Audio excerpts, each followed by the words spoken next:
The Miller family lived at the edge of Lancaster County, nestled deep in a secluded pocket of the Amish countryside.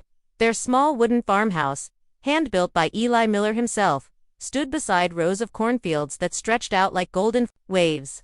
Eli was a reserved but respected man in the community, known for his precision in carpentry and unwavering devotion to the ordning. His wife, Ruth, was warm and quiet, often seen with her daughters tending to their herb garden or hanging laundry at dawn. They had 3 children, Isaacina and little Jacob, each with wide eyes and sun-kissed cheeks, the picture of innocence in a world untouched by modern chaos.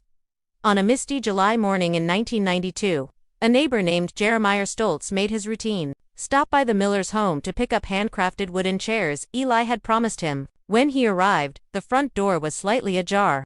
That, in itself, was odd. Amish doors were never left open unless someone was expecting you. He called out a greeting, no answer. He stepped cautiously inside. The house was silent, too silent. Ruth's baking still sat fresh on the kitchen counter, untouched. A kettle had boiled dry on the stove. A loaf of bread had fallen sideways, everything looked frozen in time. Jeremiah's unease deepened as he wandered room to room. The children's beds were neatly made. Their dolls and carved animals were still lined up on the shelves. The horses remained in the barn, saddled but not fed. Even the family's dog, Benji, a loyal farm mutt, was nowhere to be found. It was as if the Millers had simply walked out of their lives in the middle of a perfectly ordinary day, without packing, without warning, and most disturbingly, without a sound. By nightfall, word of the missing family had spread like wildfire through the Amish and English communities alike.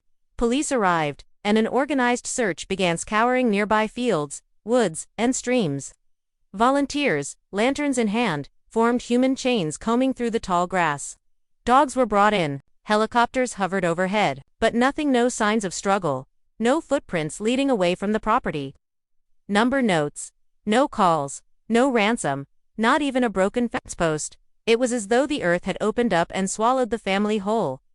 Then came the questions. Could they have left voluntarily? Unlikely. The Amish do not simply disappear.